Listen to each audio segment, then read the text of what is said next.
Olá, pessoal. Em primeiro lugar, eu quero desejar que todos estejam bem, de saúde, em suas casas. Aqueles que puderem permanecer em casa nesse momento de isolamento, é importante que façam isso. E aqueles que tiverem que sair por ocasião do trabalho ou por algum outro motivo, alguma necessidade, se cuidem, prestem atenção nos procedimentos, né? Usem máscaras e, enfim, para que protejam vocês, a saúde de vocês, a saúde dos seus familiares, daqueles que convivem com vocês. Isso é super importante nesse momento, todos nós aderirmos às questões aí de segurança e de saúde pública, não é verdade? Mas então, voltando aos nossos vídeos de traços biográficos, hoje nós iremos falar um pouquinho sobre Batuíra. Batuíra, eu tenho certeza, é um personagem que muitos de vocês já ouviram falar. Porém, muitos também não conhecem a história de Batuíra, a biografia de Batuíra. E por falar em biografia, eu gostaria de dizer que os nossos vídeos, eles têm dois objetivos muito importantes, né? Em primeiro lugar, homenagear essas personalidades, esses personagens. A ideia é trazer alguns fatos da vida desses personagens e homenageá-los por serem personalidades muito importantes dentro do movimento espírita, dentro da doutrina espírita. E o segundo objetivo, que também não deixa de ser um objetivo muito importante, é que vocês, aqueles que assistirem o vídeo, tenham a curiosidade de, através do vídeo, buscarem mais fontes, buscarem mais opiniões, buscarem outros livros. Eu deixo sempre na descrição do vídeo as referências que eu me baseei para fazer os traços biográficos. Então, busquem ali, porque na verdade eu coloco pouca coisa, a gente consegue colocar no vídeo. É um vídeo curto, não é um vídeo longo. Nós não conseguimos fazer a biografia toda da personalidade, né? Mas assim, aqueles que quiserem e se sentirem curiosos, que isso eu acho que eu tento fazer, despertar a curiosidade de vocês, busquem essas fontes, busquem outras fontes e comentem aí embaixo nos comentários para que nós possamos também conhecer mais sobre essas personalidades. E aí então, sem mais delongas, vamos então conhecer um pouquinho da história do Batuíra, tá bom?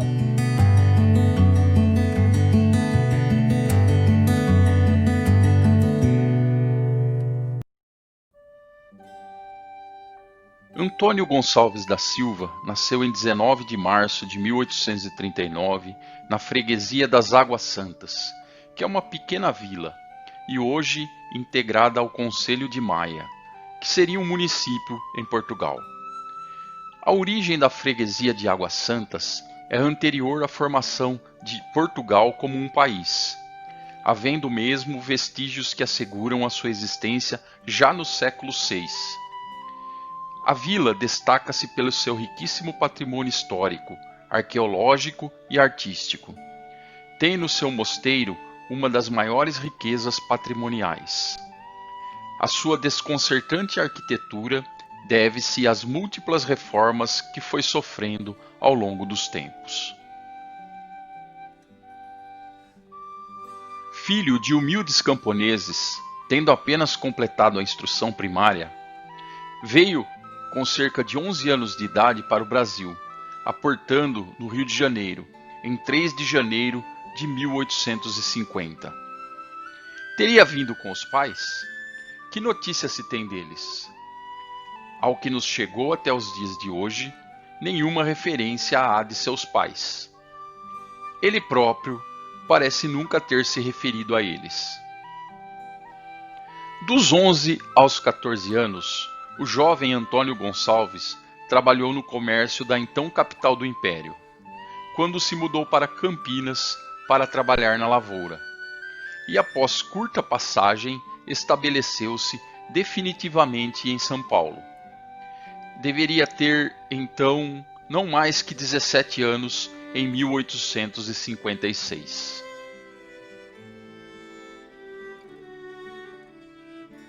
capital paulista, na ocasião, deveria possuir menos de 30 mil habitantes, e o portuguesinho Antônio Gonçalves da Silva procurava integrar-se à vida na cidade. Nos primeiros anos, trabalhou como distribuidor do Correio Paulistano, que foi o primeiro jornal paulista diário publicado e o terceiro do Brasil.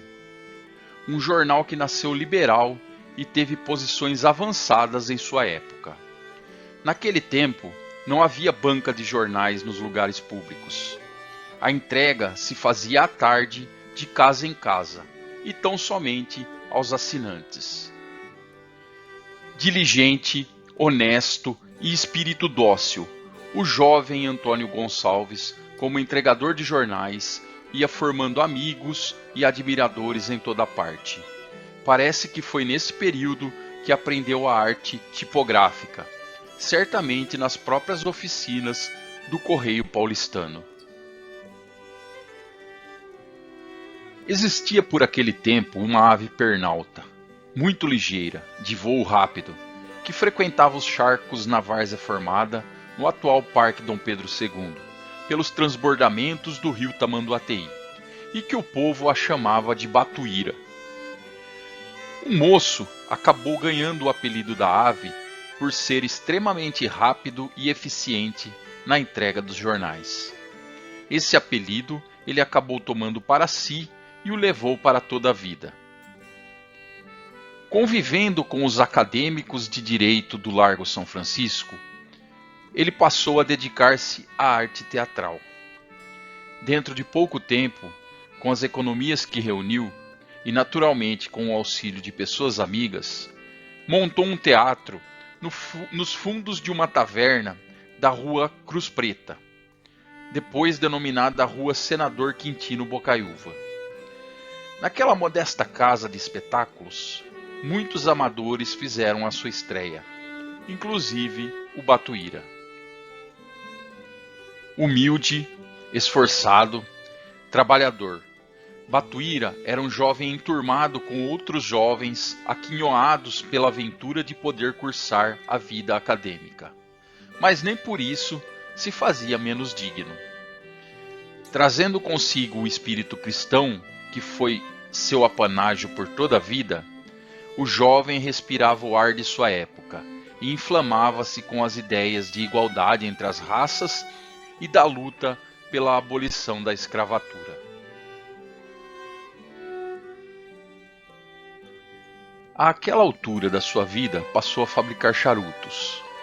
Assim, com bastante trabalho e economia, Batuíra fazia crescer suas modestas finanças, o que lhe permitiu esposar em primeiras núpcias a dona Brandina Maria de Jesus, com quem teve um filho, que veio a falecer depois de homem feito e casado.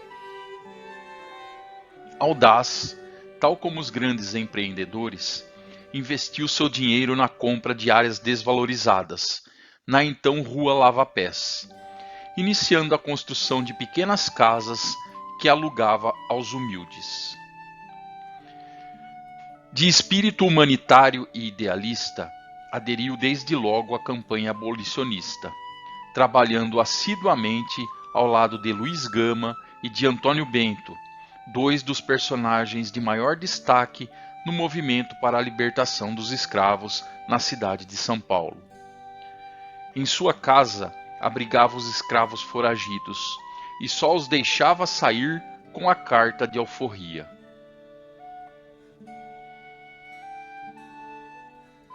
Em 1873, por ocasião da terrível epidemia de varíola que assolou a capital da ainda província, Batuíra serviu de médico, de enfermeiro, de pai para os flagelados. Não se descuidou um minuto sequer do atendimento às vítimas. Deu-lhes não apenas o remédio e os desvelos, mas também o pão, o teto e o agasalho. Sua atitude fraterna rendeu-lhe muitos elogios e sua figura ficou mais conhecida por toda a cidade. Nada estava sendo forçado em Batuíra.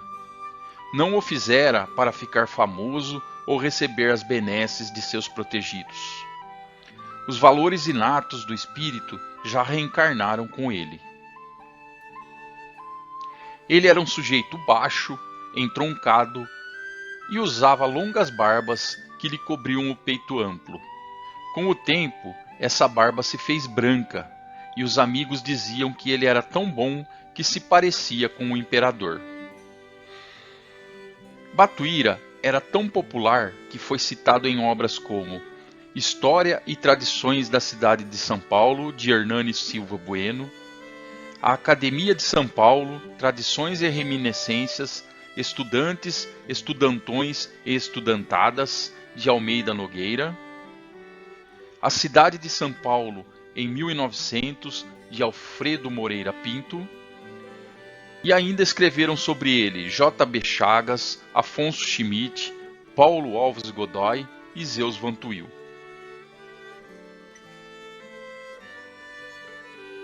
Batuíra era um espírito irrequieto por natureza. Forças estranhas agitavam-se dentro do seu ser, esperando um momento propício para desabrochar. Apesar dos seus rasgos de generosidade humana no episódio dos escravos, no atendimento à população atingida pela varíola, ou a sua tendência de estar sempre ao lado dos desvalidos, ele sentia-se desconfortável, ansioso para completar sua vida com ações que viessem preencher o vazio que carregava.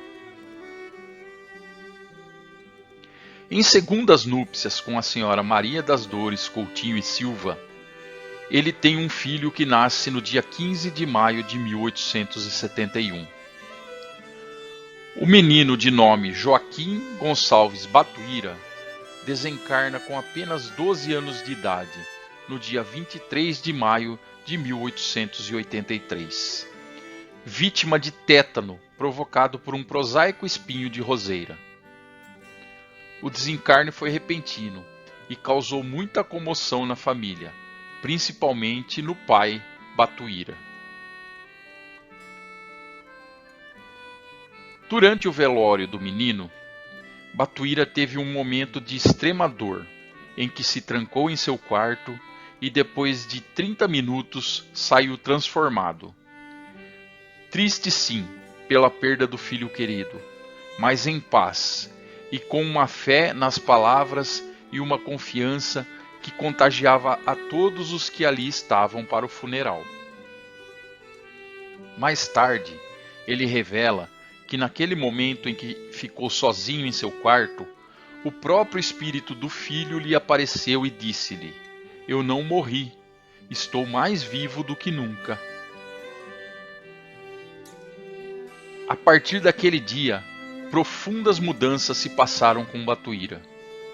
O assunto espiritismo já andava a ser comentado com frequência nas rodas intelectuais paulistanas, e o antigo entregador de jornais do Lava Pés procurou inteirar-se da nova religião e buscar conhecimentos em seus livros e periódicos que já circulavam na época.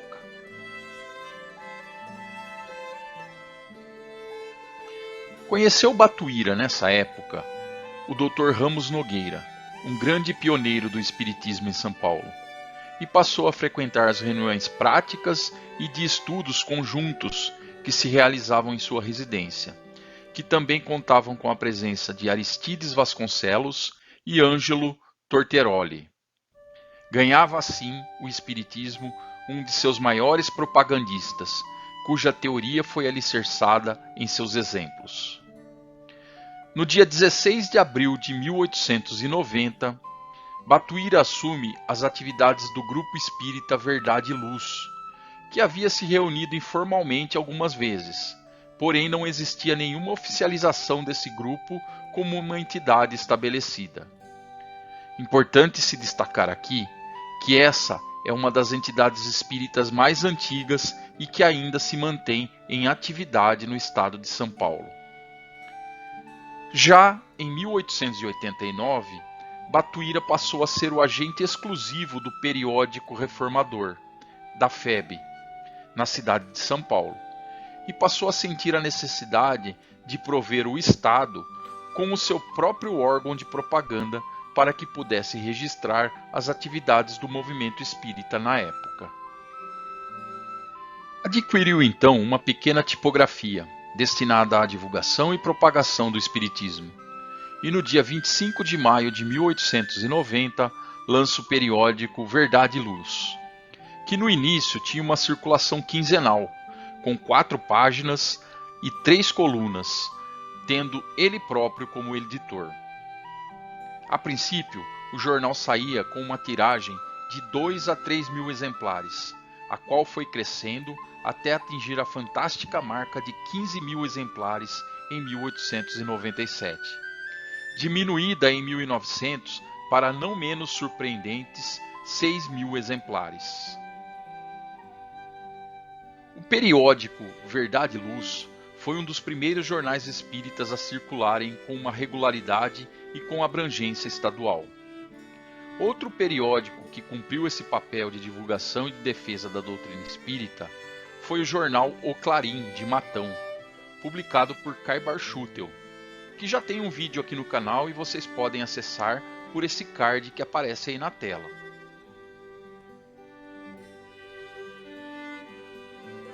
Por conta da propaganda intensa do periódico Verdade e Luz, Batuíra percorria todo o estado de São Paulo e também Minas, Rio de Janeiro e outros estados da federação, criando grupos e centros espíritas, livrarias e editoras. Realizava conferências sobre diversos temas doutrinários em inúmeras cidades. Espalhava gratuitamente prospectos e folhetos de propaganda do espiritismo, por ele próprio impressos, e distribuía milhares de livros pelo interior do país. Batuíra era também médium curador, sendo centenas as curas de caráter físico e espiritual que obtinha, ministrando água fluidificada ou aplicando passes magnéticos.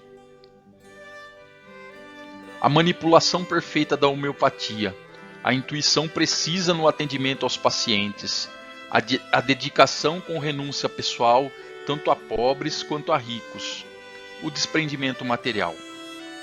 Esta e outras tantas virtudes eram causas comuns na vida desse incansável missionário da terceira revelação. Além de tratar do corpo físico das pessoas, principalmente os mais carentes, através da água fluidificada, do passe e do receituário homeopático, Batuíra esmerava-se na parte espiritual, o que incluía os portadores de deficiências mentais, que na época, por falta de classificação médica das patologias, eram tratados como loucos, mentecaptos, idiotas e outros termos tidos hoje como pejorativos e substituídos por classificações técnicas como esquizofrênicos, neuróticos, maníaco-depressivos, etc. Batuíra, porém, tanto quanto os espíritas, já distinguia desses doentes os obsidiados, isto é, aqueles submetidos a uma influência espiritual negativa e que lhes modificava ou interferia em suas reações sociais e psicológicas do dia a dia. Assim, era sonho de Batuíra tratar desses pacientes em local aprazível, em meio à natureza, aplicando-se-lhes as terapêuticas espíritas. Para concretizar sua intenção, Batuíra adquiriu propriedade rural em Santo Amaro, comarca então separada de São Paulo no começo do século.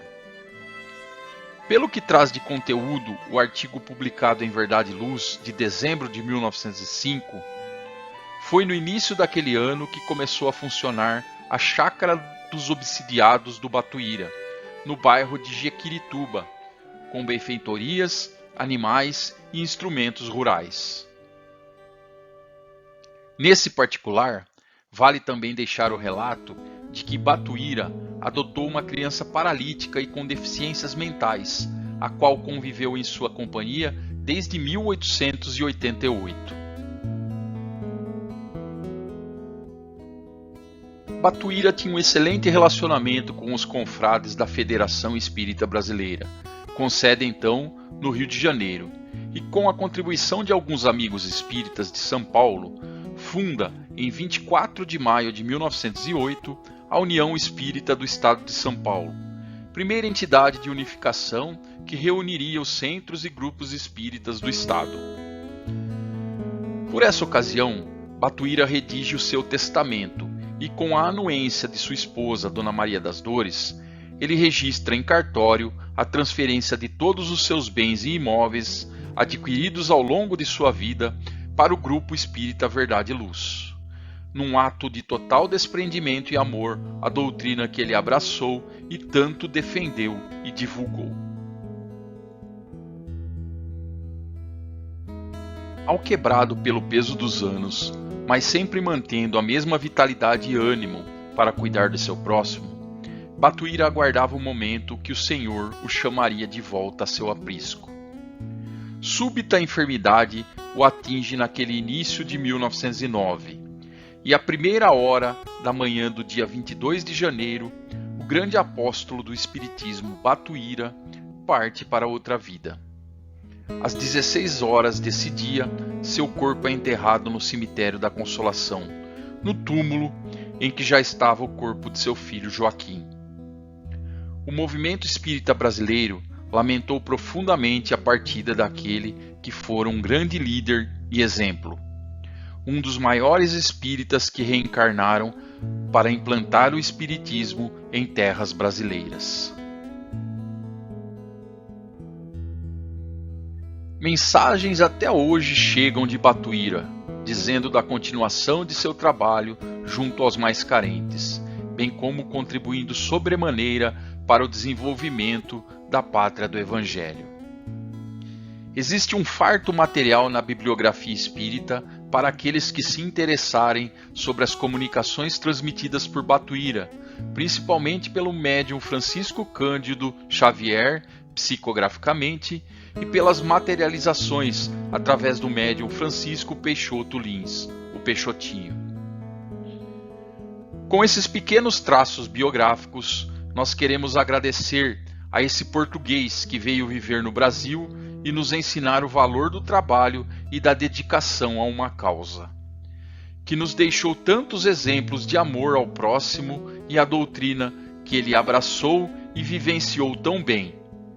Obrigado, Antônio Gonçalves da Silva. Obrigado, Batuíra.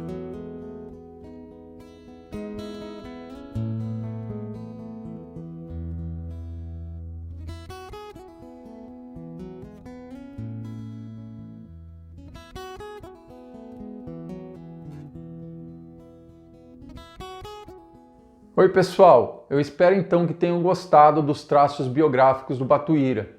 Uma história muito cheia de detalhes, bastante rica.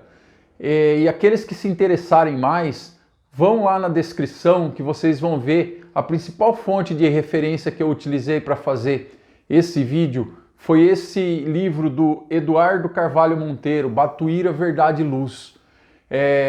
Aqui ele contém bastante detalhes sobre a vida do Batuíra, os detalhes que a gente não consegue colocar no vídeo estão aqui no livro.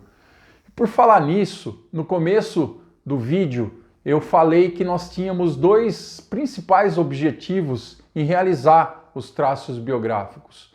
O primeiro objetivo é homenagear essas personagens tão importantes para o movimento espírita, tão importantes para a doutrina espírita. O segundo objetivo que eu coloquei é despertar curiosidade em todos vocês que veem os vídeos em ir buscar, entender mais, conhecer mais sobre essas personalidades, buscar outras fontes além daquela que eu coloco aí embaixo na descrição.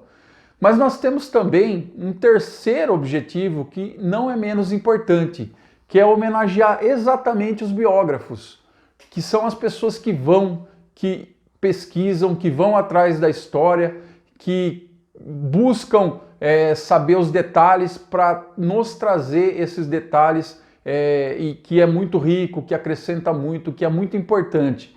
É sempre importante nós conhecermos a história das personalidades, a história do espiritismo, enfim. Então é isso, esse também é um objetivo e eu acho que é muito importante que a gente homenageie sim os biógrafos que trazem tanta riqueza para a gente aí de detalhes nas suas obras. Então é isso, pessoal. Aqueles que gostaram do vídeo, deixem aí o like, se inscrevam quem ainda não é inscrito no canal, para que a gente possa aumentar essa corrente de pessoas que gostam aí de história e de biografias. E a gente se vê no próximo vídeo. É isso aí. Tchau!